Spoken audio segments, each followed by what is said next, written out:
welcome to the sideboard one last time here at the StarsCityGames.com Modern Open in Richmond, part of the SCG Tour, brought to you by Ultimate Guard. I'm Nick Miller alongside our champion, Kazu Negri. Congratulations. I've seen you play a lot of events. You've had some tough losses in some finals. Yeah. You've had some friends at home needling you, and now you get your revenge with a little trophy action here. Yeah, finally got one, Rudy. So I was talking to you earlier, and you hadn't played the Storm deck that much. You said on your top 8 profile you're a devoted Druid player. I was a very devoted Druid player, but it just hasn't been working out, so I decided I need to do something different, so I'd be the bad guy for once, you know. Right, and then you took it to a PBTQ, top 8 of that, and then last week, I don't know if this, pushed you even further, but we had 4 players in day 2 in Syracuse, and all of them basically had a record to top 8 with it. Yeah, that made me a little bit more confident in my deck choice. I thought I could pilot at least decently, and hopefully, put up some sort of finish. Also exceeded expectations, but. So take us through the deck here. You said earlier it's broken. It's very good. Yeah, it's really good. What is so powerful about this deck? Because this deck has existed for a while in different iterations, and it keeps changing, and people keep working on it. But this base, has been around for a little bit. I'll be honest, I'm not really sure what made it so much better now than it has been before. My second modern deck ever was actually the Blue-Red Storm deck, back when I played Pyromancer's Ascension and whatnot. But I don't know. It's really resilient, I think, more than people realize. You can have graveyard hate and just die to a bunch of goblins, or you can think you're safe, but then they, grape shot, remand, grape shot, you're dead in half the storm count that you would expect to die to.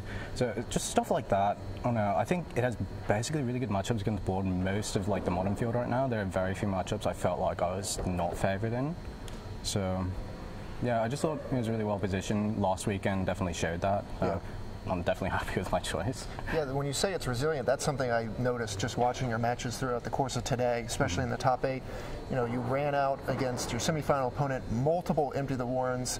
He had Runed Halo on Grape Shot. It didn't matter because you just kept emptying the Warrens. He had a Wrath of God, he had Engineered Explosives, but then you just got another one, and he couldn't deal with them anymore. That was actually a really, really good matchup, which could have been on camera for other people to enjoy. But are you winning more with Grape Shot or the Goblins this weekend? It's really situational, honestly.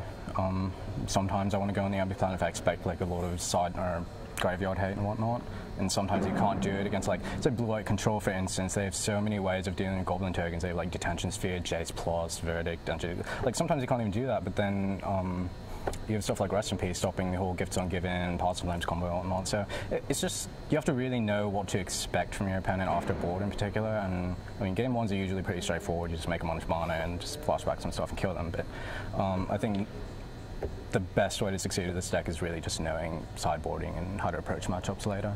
Right, we saw that in the finals with the Blood Moon, very powerful there. That card's been great Modern for a while. I was really fortunate to draw it off of that Modern Warfare, but I guess that's why I sided in, right? Right. Now, you said you liked your control matchup, and that's something we saw this weekend compared to in Syracuse. There was a ton of Blue-White and a lot more Jeskai than I expected to see make day 2.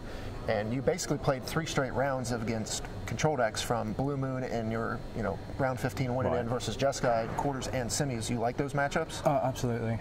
Especially, like I said, Blue-White Control can be really tough after game 1, but I found John and Ben's decks, it's a lot easier when I know their sideboard. I would probably board a little bit differently if it was just in the dark, But in general, a lot of them play soft counters like Mana Leak and all that stuff. And Cryptic, they rely a lot on Cryptic Command, which is, when I'm playing the remand version of this deck, it's basically backbreaking. If they have to play a Cryptic Command, you just remand it, and usually they don't have enough mana to play anything else, and then you can just go off from there.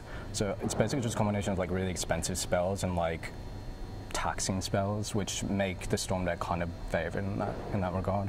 All right, well, you got a trophy. Where do you see this deck going forward in Modern, and what do you see the format doing to react to this deck? Because it's put up great weekends 2 weeks in a row now. I think, I want to say people are going to realize this deck is really good after this weekend and last weekend. I don't know how many Storm players took top 16, 32 today, but I think people are going to definitely have an eye on it going forward. I don't know how many new Storm pilots are going to be. Oh, this deck's awesome, I'm going to go buy it. That's probably not going to be a huge representative of people, But I expect it to be a little hated out more, but you have to be smart about it. Like I said, if the Storm player knows what they're doing, sometimes they can sidestep your hate, and I think this deck's just really good because of that. All right, well, you definitely did that this weekend. You put on a great show. Congratulations Thank one you. last time. For Kazu, I'm Nick Miller here in the sideboard, sending it over to Cedric and Craig one last time here in Richmond.